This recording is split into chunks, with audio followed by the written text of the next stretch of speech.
The thing about Goldberg versus Kevin Nash, of course, is it's just going to be a generic bog standard Goldberg match, isn't it? Bish bash bosh, spear, jackhammer, 1, 2, what? With a taser?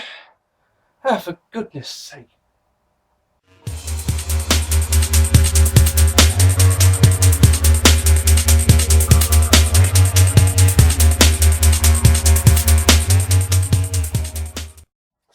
Hello ladies and gentlemen, welcome to this one last edition of 1998. Was it great? The last WCW pay-per-view of 1998 was its big one, the biggest show of the year, Starcade 1998. It's December the 27th, 1998, surprisingly, and we are live at the MCI Centre in Washington, DC. What's the first thing that comes into your mind when you hear of that venue? For me, Backlash 2000 straight away. It's just, that's where that was. 16,000 fans on hand to witness a pretty poor looking card on paper, in my opinion. No dark match or anything like that. But the reason I say it's a poor looking match on paper is when you look at the card, there's only really the title match that actually stands out as being an interesting match. Maybe DDP versus Giant, maybe. Everything else, just so, oh, okay.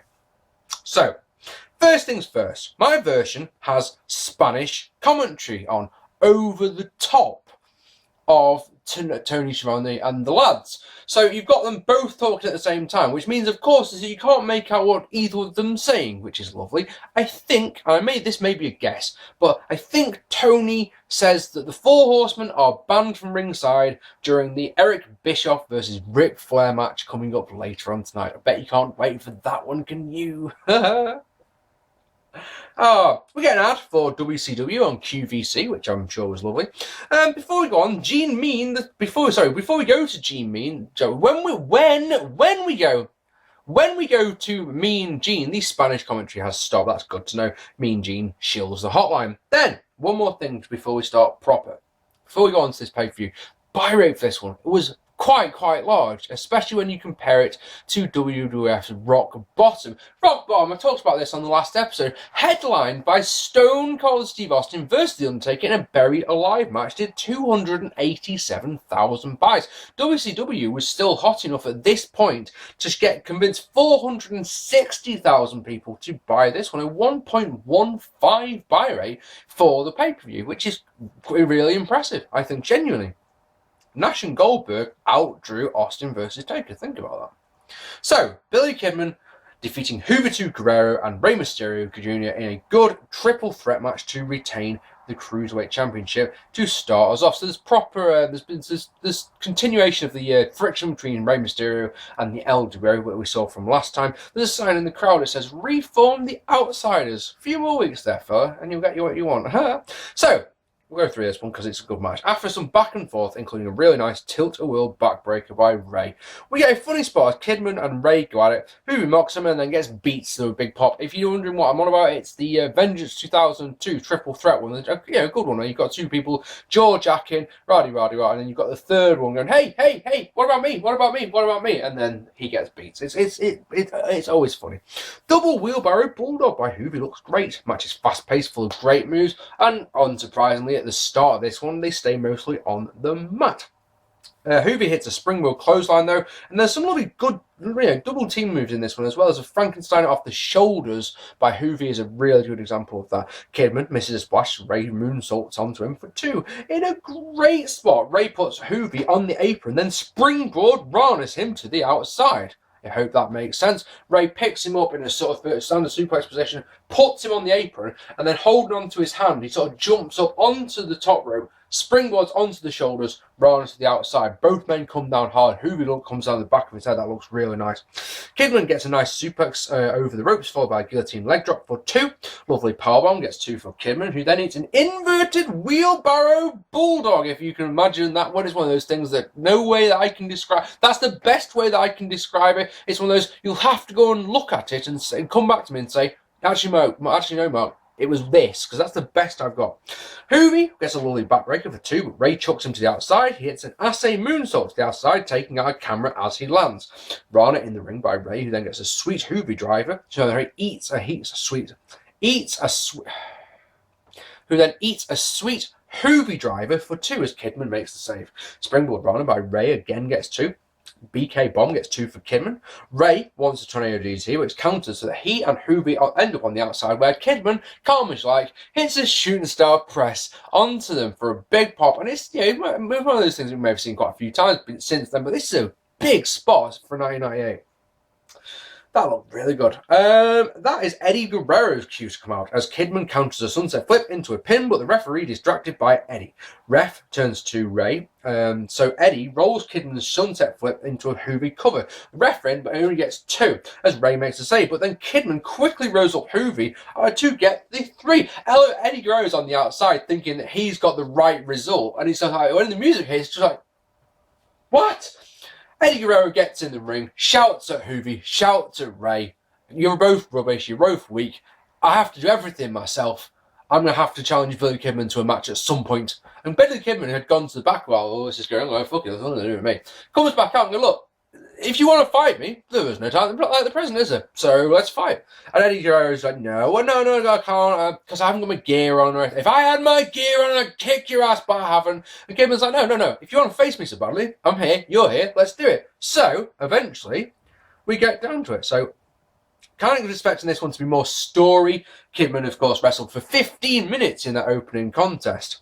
So Billy Kidman defeating Eddy Guerrero in a good match to retain the Cruiserweight Championships. Eddy attacks before the bell just because he's Eddy Guerrero, and I think it's just part of his contract that he's allowed to do things like that. He gets a powerbomb, then loads with chops, and then an abdominal stretch complete with Juventud Guerrero, who's stuck around on the outside, holding onto the hand. Hey! But Ray, who's also stuck around, is having none of it.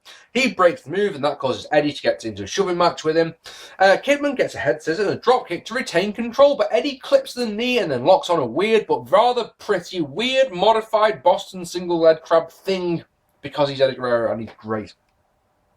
Kidman comes out with a bulldog and 10 punches in the corner, then a sleeper. Eddy knows how to counter a sleeper because he's evil. Think about it. I'm evil. I put on chin locks and sleepers. That's what we do. You want to put a sleeper on me? No, I know how to get out of that. It's a jawbreaker to escape. Eddy uses a shoe to take Kidman out as the referee is distracted by Ray. Cover gets 2. Brainbuster by Eddy, but Kidman counters the frog splash and hits a superplex for 2. One problem here at this point in this match, and that is that the crowd have just completely given up. The crowd were really, really hot for the opening contest, but by this point in this match, they've completely gone to sleep, which is really quite annoying. Eddy hits a dropkick to the knee, and then a really nice knee bar completes with holding onto the ropes because he's evil. But Ray pulls him off the ropes and then whacks him with the shoe that we saw earlier on. It's Eddy's shoe, by the way. I should probably point that out. Takes his own shoe off, whacks him. Eddy with a lovely springboard Rana, but a powerbomb is countered into a face buster. Guillotine leg drop gets 2 for Kidman. He wants a Rana off the top rope, but Eddy counters. He wants a superplex, and that's countered as well. Hoovy crotches Kidman, so Eddy goes for a superplex, but Ray crotches Eddy, allowing Kidman, whose balls just miraculously healed, to hit the shooting stars. He got dropped on his bollocks. Eddy's dropped on his bollocks. He's like, right, that's fine, fuck it. I'm going to do shooting star press. Don't watch this, bitches. Does the shooting star press, and away he goes and gets the win. 10:49. Another good match. This one, nice bit of storytelling as Eddy was working the knee. And yeah, I like the bit in between because the opening contest was easily a 3-star match. It was a 3.5 star if you're feeling particularly generous. Obviously, there was no storytelling or was such a no real psychology, but at the same time, the moves were good, the crowd were hot, everything was crisp, everything looked really nice. And like I say, it went 15 minutes. This one, a little bit of a step down. It's more story than action. And that's not a bad thing at all. I've got to say, though, one of my big complaint about this one is there was so much interference from Kidman and Rey Mysterio that you just sat there looking at it going, this would have been a better match if it had been a tag match, I think. If it had been the 2-on-2. Because, like I say, it was just the amount of interference was daft, and why the referee didn't do anything about any of it is something we'll talk about, I'm sure, later on, but it's one of those weird things. Then we get a video package hyping the main event. And after 2 matches, then you know it's going to be downhill from here. So, Norman Smiley defeating Prince Iaukea in a match that I've written here that was better than it should have been. So on the biggest show of the year, their WrestleMania, as it were, we get this. We get Norman Smiley. And in one of those, they probably shouldn't have shown that, but on one of the wide cameras that they use, there's an actual line of people going to the toilet as this one starts, because the whole arena just goes, fuck that. Because I can sympathise, I'm the same. You know, these two come out and you're just like, oh really? That's the match, is it? I guess this was before Norman Smiley started doing the screaming Norman Smiley, because he is technically sound here. Everything he does is actually a surprise, because I haven't seen much of Smiley's work. I've seen a lot of the work that I have seen, I've seen from 2000 when he screams and has matches with Terry Funk that are downright disgraceful. Here, he is technically sound. He works the arm all match. Nothing wrong with it at all. Crowd don't give a flying fuck because they've all gone to the bog. There's barely a murmur for anything. Prince, on the other hand, is woeful, boring and bland. And get this, yeah, this is probably the best thing I can say about him. He makes me long for his artist formerly known as Prince Iaukea gimmick, just because it's something. It's just so there's nothing to him at all. I'm guessing he's Curtis Iaukea's boy, so he's going for about the Samoan look, I guess. But other than that, that's it. There's nothing to make it stand out. Norman rakes the eyes right in front of the ref, who does nothing, obviously, because it's WCW. Norman Conquest gets the submission win at 11:32. What I'll say is Norman impressed the hell out of me in this one. So I'm going to give the match 1 star just because of that. I may have gone a little bit higher, believe it or not, but Prince Iaukea, anything that's higher than 1 just gets it knocked off. No. Crowd also didn't care. So I think that 1 star has actually been quite generous. Out comes Scott Hall, to no theme, but with the Eats Outsiders t-shirt on. He says 98 hasn't been the best year of his life. He's lost everything that he's cared about. But he hasn't got anything to prove to the boys in the back or you fans. He's got to prove something in 99 to himself. 99 will be his year. And then we get a video package from Nitro where Goldberg fought Triple B and Kevin Nash. And that was nice. And then Perry Saturn defeating Ernest the Cat Miller in another poor match. So Cat tells us why he's the best before the bell. I wonder if, how you've got to have a bit of conviction. Does Ernest the Cat Miller genuinely believe it when he's saying, I'm the greatest? Like, no, you're not. Oh, he tells Saturn what he's going to do to him. He then tells the ref what he'll do to him if you get in my face. And he says to Saturn, you've got 5 seconds to leave the ring, and if you don't, I'll whoop your ass. So, of course, Saturn just lets him, like, yeah, 1, 2, 3. And hilarity ensures when on 5, Cat gets whacked. Highlight of the match is a few nice suplexes by Saturn, but the crowd are utterly indifferent. Sonny Ono, who's Ernest Cat Miller, his manager, goes for a kick while Saturn's being held, and heel miscommunication means that Cat gets kicked and he's wide open to a Deathfly driver, which gets the win at 7 minutes and 7 seconds. No reason to care about this one at all. To be honest, I came out of this match feeling sorry for Saturn, because he was tasked with, look, go and have a good match with this idiot. And it's like, Saturn must have just been like in the back going, look, it's impossible. I can't. If you pride yourself on your work, I'm sure you're going, yeah, I'm sure I can get a good match out of him. And you get to the back after and you're like, oh, that's fucking shit. Back to Gene Mean. He brings out Ric Flair, who says that Bischoff will get his ass kicked tonight, Horseman or not. And then we get a video package about their match. It details the history of Bischoff joining the NWO and him abusing his power and firing people. Then we get to Flair. We saw Flair return on Nitro a few months ago. Then we see a package. Oh, we see on part of the package one of those moments that you don't like to watch, as Flair faked having a heart attack on an episode of Nitro. It was as bad as it sounds. Can smell the ratings for that one as well, can't you? Fucking too right. And then Bischoff mocked apologising to Flair's family. Oh, it was funny. I actually laughed at this because it's like Bischoff actually sounds genuine. He sounds like they're selling that Flair legitimately had a heart attack. Like, they didn't tell the boys in the back that he was having a heart attack by the sounds of it. And well, it's like this. It's like Bischoff's like trying to be genuine and going, look, I'm sorry. I'm sorry about your old man. And then it's where he just stops and goes, oh, I'm sorry, I'm going to have to kick your ass. And whacks David Flair. It's fucking great. Absolutely superb TV.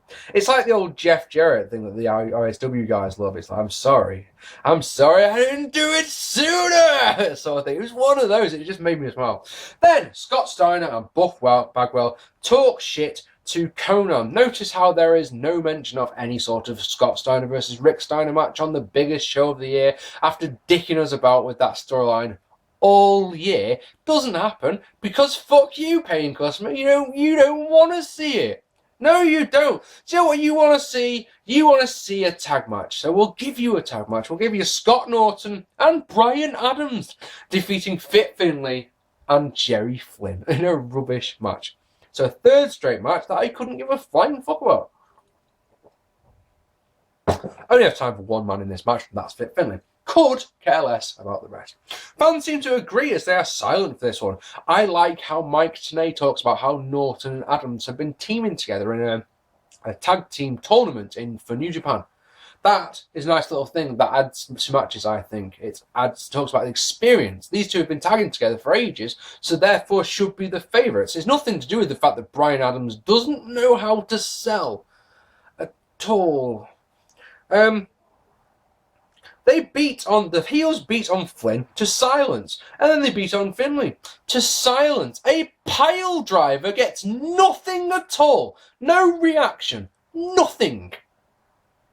Finley is able to mount some offense until he goes for a top rope nothing, which obviously misses, allowing Adams to give out more beats to silence. A lukewarm, no it's not, it's ice cold tag to Flynn, who cleans house. Adams ain't selling for this fucker, so sells nothing, and Norton gets a powerbomb out of nowhere to get the win at 8 minutes and 56 seconds. Nothing match followed by, if we follow the generic tag formula, so we can't quite give it the dull that we want to, but the crowd was crazy here. Nothing. Virgil interfered at the early parts of this one. I didn't mention it was just when the faces were getting beat, Virgil helped out. No reaction. I mean, I know it's Virgil, but nothing. Nothing.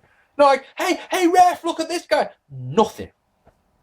Gene Mean brings out Eric Bischoff. He says he is sorry he's caused the Flair family such pain. He talks about how we should get behind Flair, who is wrestling tonight despite having had a heart attack. And why is he wrestling tonight despite the fact that he had a coronary? Well, of course he's broke because he pays for his jets. He's a jet flying, limo riding and all that. He pays for all that out of his own pocket. Whereas Bischoff is the better man because he gets the company to pay for it. And you sat there going, that's one of those comments that I'm sure went over a couple of people's heads, and you sat there looking at it, it's probably bang on true, that, isn't it? There's a reason why Ric Flair's got no fucking money, to get the company to do it. Anyway, oh dear me.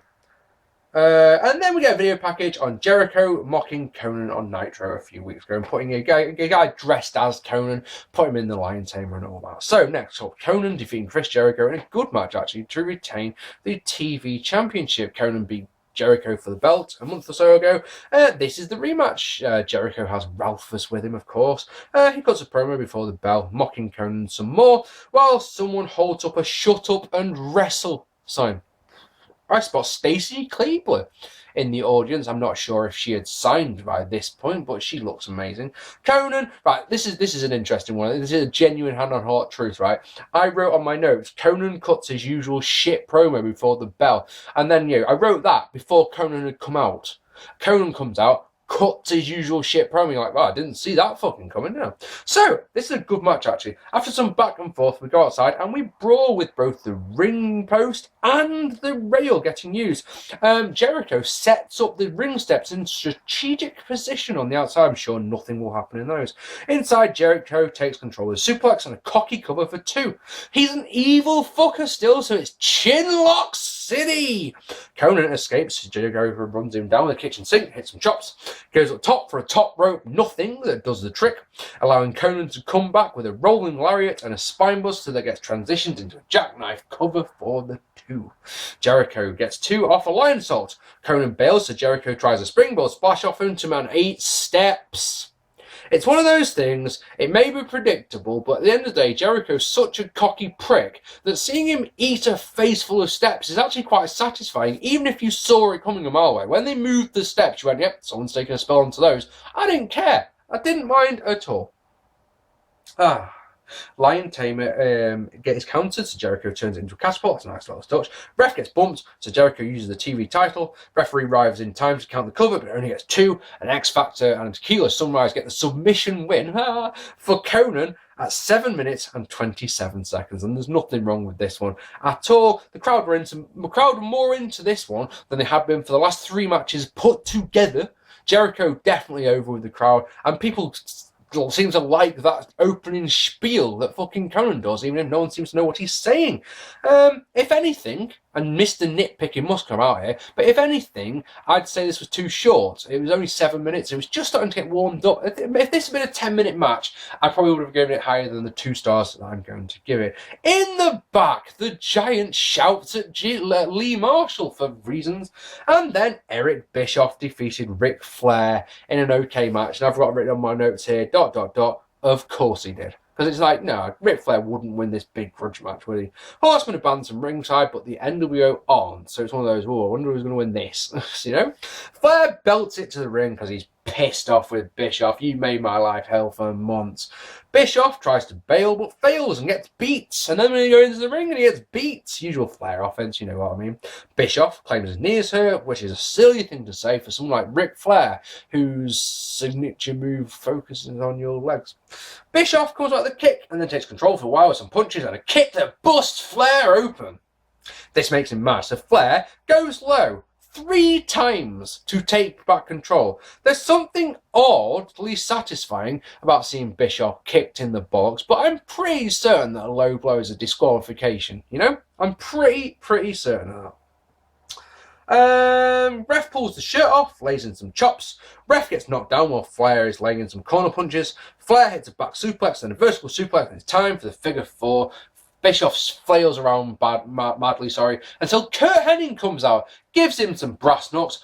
Bischoff uses them. Referee comes round. 1, 2, 3. And you're sat there going, seriously? So this is this story has been building for quite some time, and you're thinking, yeah, this is going to be the blow off. This is going to be the payoff. Flair batters Bischoff. Happy days are here again. So no, there's going to be a continuation, of course. So it's either Flair and Bischoff continues, which surely you don't want to see, because we've just seen it once, and it was probably the best match that these two could do between them, so I don't think they could top it. Flair versus Hennig could have an alright match, I suppose, but it's not one that I'd really want to see. And at the end of the day, if he does transition into the feud with Hennig, he hasn't got his revenge on Bischoff. And it's all, especially, yeah, everyone comes out of this looking bad, I think. DDP defeating the Giant in a decent match. Giant helped Bret Hart beat DDP to win the United States Championship, hitting him with a super chokeslam. A week later, he chokeslammed DDP through the stage just because he's an evil fucker. How's that sound? So the commentators talk about how Page has been trying to learn a way of countering the chokeslam into a diamond cutter, or just being able to hit a diamond cutter on someone as big as the Giant to begin with. So there's a nice little bit of story to work with. It's either going to be the chokeslam or the diamond cutter. Brilliant. I have no problem with that. They brought up ringside, including a trash can shot. Referee doesn't bother disqualifying them because WCW. I can't be the only person that this bugs. The reason it's bugging me, if you start going, what are you on about, Pearson? It's nice and simple. The main event is billed as a no disqualification match, right? You're allowed to do everyone in the main event, but that's all good and well if everyone fucker else adheres to the rules. But this is not the first occasion on this pay-per-view where someone's broken the rules in front of the referee, and the referee's just gone, meh, I don't care. Do what you want. So why book it as a no DQ match? No, it's one of those crazy things. Inside, Giant takes control to silence. He works the leg, he cuts Page off every time he tries to come back, and of course we get a bear hug. It's all pretty generic and boring until Page attempts the cutter, and then you're like, oh, okay, here we go. Giant has none of it, and it's a really nice, really big power slam. Lovely move. He lifts Page's shoulders off the mat like an utter pillock. In one of those, you've had the match won right there. What are you doing? Lifting him up. And tell me, Giant. I wouldn't say show then. Tell me, Giant. Why did you stop the cover? What devastating maneuver have you got for us next? You're going to do a super chokeslam again? Yeah, off the top rope? No, I'm going to do a bear hug. Squeezy. Fuck off. Come on. Page escapes and tries a sunset flip, which Giant says not a chance. Picks Page up, hits a sweet backbreaker. Page counters a hip toss into a DDT that gives us a 10 count. Out comes Bret Hart, complete with chair, but heel miscommunication means he takes out the Giant. Page goes low to get rid of Bret, I suppose that one's allowed, and I think we get another ref bump. A pair of clotheslines off the top by Page. When he wants the third one, Giant stops him with the choke. Here it comes. Chokeslam City. But no, he doesn't want a chokeslam. He wants a super chokeslam. Puts him on the top rope, goes to the chokeslam. When Page is in midair, swings it around into a diamond cutter, which gets the 1, 2, 3. Fucking great. 12:45. First 5 minutes of this pretty dull. Because you sat there going, look, I don't give a fuck about the match. I care about the chokeslam or the diamond cut. I understand you've got to have some stuff to get there. But like I say, it was nothing special until we got to that first cutter attempt. And then it's like, right, now you've got my attention. Everything from here on in, I enjoyed. Good stuff. This was Giant's last WCW pay-per-view appearance. He won't be on one of my vids again until we get to, of course, St. Valentine's Day Massacre, when we look at 99 again. And, of course, we'll talk about that at the end of the vid, if that's all right. Main event is Kevin Nash defeating Goldberg, and better than I was expecting, I'll be honest, is the best way I can put it. No disqualification match to win the WCW Championship. Did I mention that Kevin Nash is the booker of this company at the moment? One of his first matches in charge. I think I should be the champ. You know, whether that's the right or wrong decision, that's not my thing. That's one of those. But he won World War III last month to become the #1 contender. Tony calls this the biggest championship match ever. Goldberg is 173-0 at the moment. 173 straight wins. I think everyone will agree with me that he has not been booked as a good champion whatsoever. No good challengers. No particularly good matches stand out as his time as champion. Oh my god, crowd are hot for Nash, but fuck that. There's something more important than that, and that's how many bumps will Kevin Nash take? I have got on my notes the following phrase: shall we be crazy and say 5? Super babyface Goldberg signs an autograph on his way to the ring. Ah, what a lovely guy. That autograph has got to be worth a pretty penny now, hasn't it? Because think about it, you know, it's the last one he signed as champion. If that kid has kept that autograph, it must be worth a fortune. Nash throws up the Wolfpack sign and we get a big pop. But then Goldberg gets up on Bret's room, flexes his muscles, gets an even bigger pop. So the fans are emotionally invested in these two, if nothing else. I think it's not just the fans in the arena here, because, you know, look at the Buyrate, as I was talking about at the start. So check this one out. I will go through this one for you.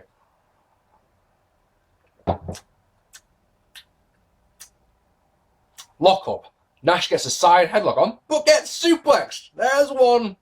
Crowd are really split as Nash gets some elbows and knees in a corner, then a choke. You know the choke he does in the corner with his boot. Goldberg pushes him over to escape. Just fuck off. I think that counts as 2 because he falls on his arse. They go to the mat for some submission moves. Wasn't expecting this as Nash tries a triangle choke. Goldberg gets an ankle lock. A punch Nash down, that's 3. Spear, 4. But the jackhammer is countered with a low blow, which of course is legal in a no disqualification match. Nash gets 2 off a sidewalk slam, then 2 off an elbow. Slugfest leads to a short arm clothesline by Nash. Goldberg with a lovely neck breaker. There's your 5, alright?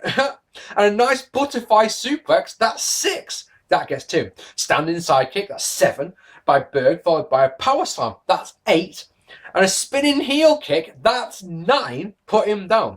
Out comes Disco Inferno and Triple B. They get beats. Goldberg lines up the spear, but Scott Hall attacks him with a taser, allowing Nash to hit the jackknife for the win at 11 minutes and 20 seconds to end the streak, to win the World Championship for the first time in WCW at this point, to a huge ovation. There is no denying it. The pop that Nash gets when he wins is pretty damn big. As a match, this is actually quite enjoyable. Nash worked his arse off out there. You can say what you want about him being the booker. He worked his arse off in this match. No denying that at all. Taking more bumps, 9 in total, than I thought I can think of any Kevin Nash match I've seen in years. Genuinely. The crowd was shit hot for both men, and they bought Nash as a credible challenger. That was important, I felt, in this match. Was he the man to end the streak? Only time will tell, won't it? I don't know. Someone had to end the streak at the end of the day, but I really feel this, and I know I'm not the only one who feels this, this wasn't the time. But Someone had to end it eventually, didn't they? I'll let me know in the comments down below what you thought about that, because I'm genuinely interested. The show starts off nicely with 2 good cruiserweight matches, but the mid card is fucking awful. You've got Iaukea versus Smiley, Miller versus Saturn, and Brian Adams and Scott Norton versus Finley and Jerry Flynn. None of them are better than 1 star. I promise you that much. And then you've got a couple of matches like Conan and Jericho, Giant DDP, and the main event that are all right, but nothing great. There's nothing great here. There's nothing must see, unless you want to see when the streak ended. That's nice and simple. So, first 6 months of 1998, by my count, I averaged them a 6 out of 10. Here on pay-per-view. WCW was the better product. It just was for the first 6 months. But everything after Great American Bash was the start. That was poor, and then everything from there until World War III was poor. World War III, Starcade have been all right, and I think between them they've helped get the rest of the year. So the end of year result is a 4 out of 10. All right, I think it could have been so much better, and it's actually disappointing, believe it or not. That score, when you work out that score, you go, oh man, because you always feel bad, because some of the shows I really enjoyed earlier on in the year, but the middle of the year, sorry, so poor, so poor, and it doesn't leave me feeling full confidence going into the next year. So that's it. 1998 is done, nice and simple.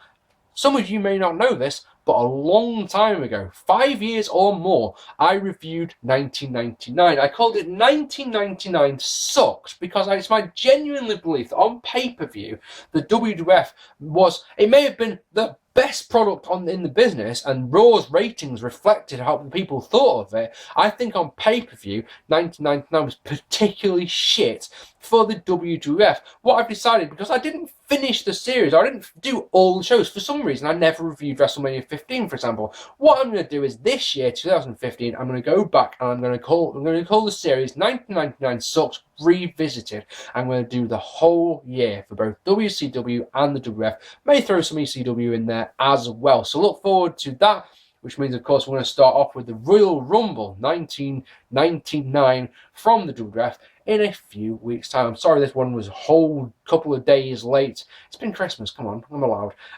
I've been Mark P. If you haven't already, hit that subscribe button, leave me a lovely comment down below, hit like, share this on Facebook, share this on Twitter if you don't mind, that would be great. Share it on all the wrestling sites that you go on, or if there's any groups you're on Facebook, anything like that, share it with them. Let people know about me. Alright, I've been Mark P. Thank you so much for watching, and I will see you all very soon. Take it easy, guys.